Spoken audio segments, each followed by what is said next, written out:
The views expressed in this blog are hosted on my own website, are strictly personal, and do not reflect the views of any organization.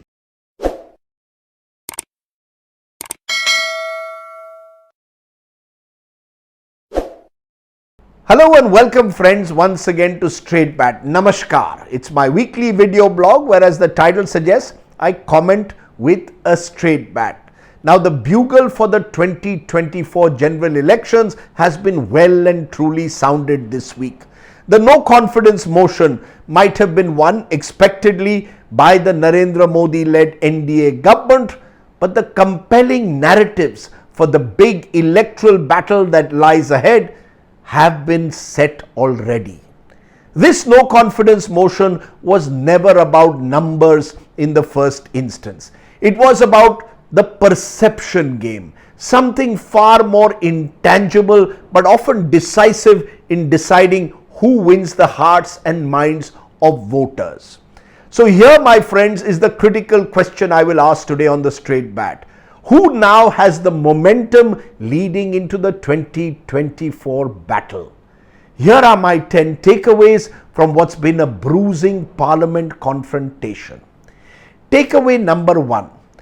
Prime Minister Modi remains the central focus of the 2024 storyline. His critics, after particularly seeing his speech in parliament, will accuse him of hubris, narcissism, arrogance. His supporters will say Mr. Modi has the fire, the aggression, the punchlines. Truth be told, whichever way you look at it, there is what I call the TMO factor in Indian politics even now. There is Modi only. It looms large over our political horizon and has been reflected in voter preferences. This TMO factor sets the political discourse. If the opposition, especially the India alliance, seems to reflexively target the Prime Minister, the government cheerleaders buzz around the cult of Modi like bees being attracted to honey.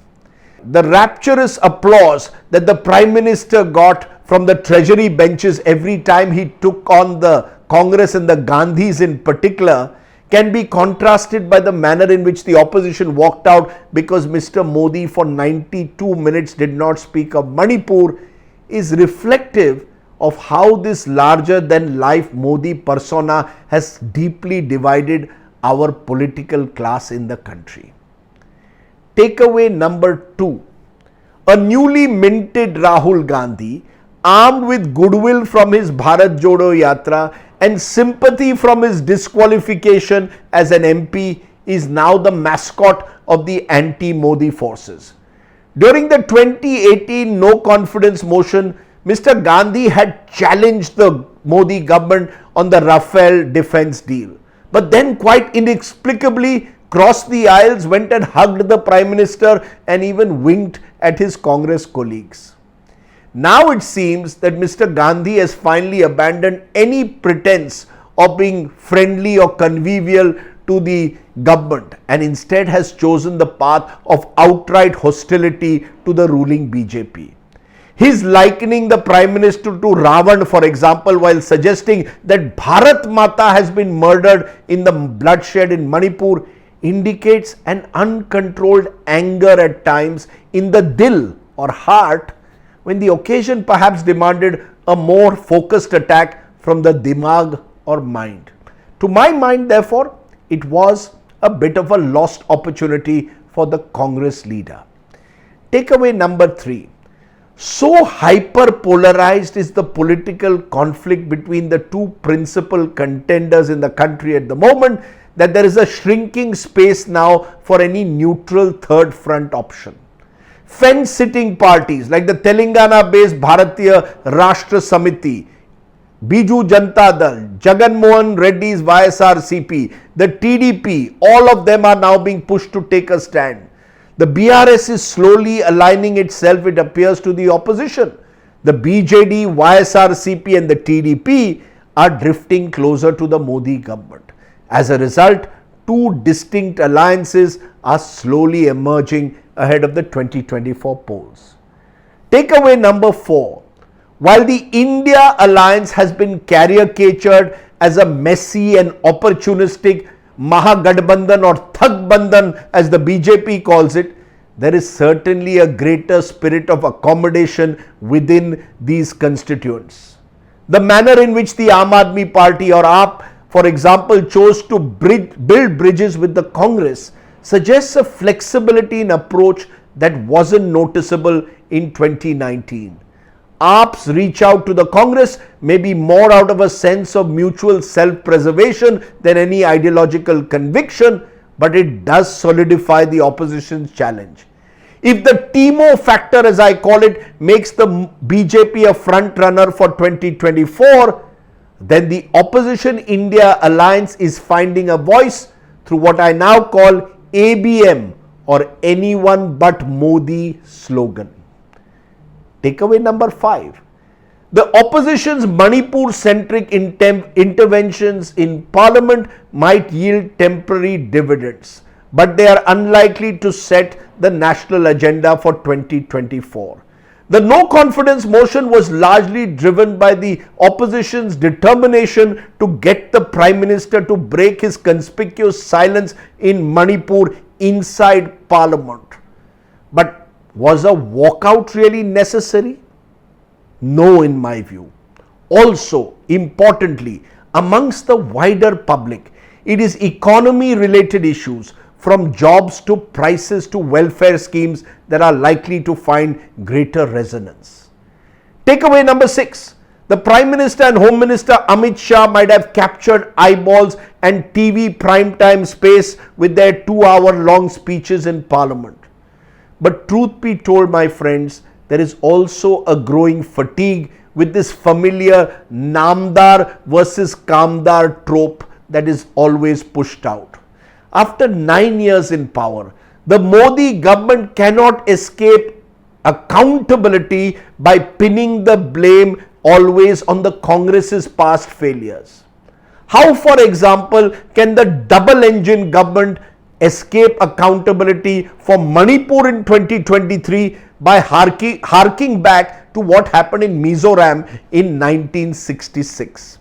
How can you justify your continuing support to Biren Singh despite the collapse of law and order and the seemingly completely irreversible divide in Manipur society? How can you support a chief minister who is seen to be openly partisan towards one community, the Meiteis? How can you defend the fact that armory was stolen from police stations? These were the pointed questions that needed answers, but none came. Takeaway number 7. If despite all this, the BJP still has the momentum leading into the big election year, it is because the opposition still hasn't found a compelling narrative for change. The BJP has clearly decided they will make 2024, as they did 2019, a Modi versus who presidential style leadership contest. For the opposition then, the challenge and the opportunity is in making the electoral battle a sum of fierce state level contests. Localized battles, as seen in the war between the Shiv Sena factions in parliament, could yet prove decisive in a key state like Maharashtra. Takeaway number 8. The Congress in particular needs to have a more coherent strategy inside parliament and outside. You see, the problem is most of the experienced hands in the Congress are in the Rajya Sabha, and the party is facing an acute talent deficit when it comes to the Lok Sabha. Also, the excessive focus on the de facto Captain Rahul Gandhi often means that the Congress doesn't fully use up its bench strength.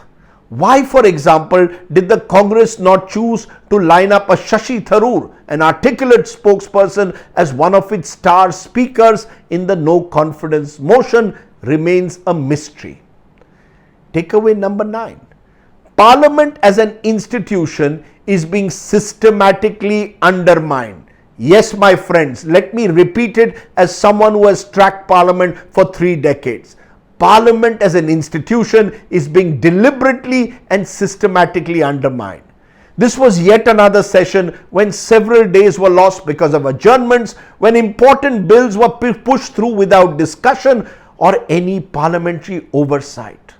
Suspension of members that was once the exception has now become routine because of a breakdown in trust between treasury benches and the opposition.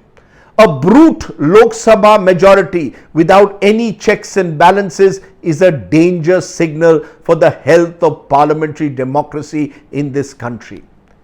Takeaway number 10. There is a nagging sense, my friends, that any debate in parliament today isn't a level playing field, with the role of the chair in both houses also under the scanner. Every time a major opposition leader sharply criticized the government during the no confidence motion, the camera angles would swiftly cut away from that speaker. Mainstream media may have its loyalties, but Sansad TV, funded by you and me, the taxpayer of this country, is surely expected to be non-partisan at least. As a postscript, a defining image for me of this week, of this turbulent week in Parliament, was during the Delhi Services Bill in the Rajya Sabha, where a visibly ailing 91-year-old Dr. Manmohan Singh, the former Prime Minister, was seated on a wheelchair and listening quietly to the noisy debate. When in power, Dr. Singh was mockingly referred to as Maun Mohan or Silent Leader Singh by his political opponents. Truth is, my friends, in his decade in office, Dr. Singh spoke almost 70 times in Parliament on different issues. The more charismatic showman demagogue Mr. Modi, by contrast, has spoken barely 30 times, 30, often avoiding to come to Parliament during contentious debates. In his more reflective moments, therefore, former Prime Minister Singh might wonder, why was he then the one lampooned as a silent leader?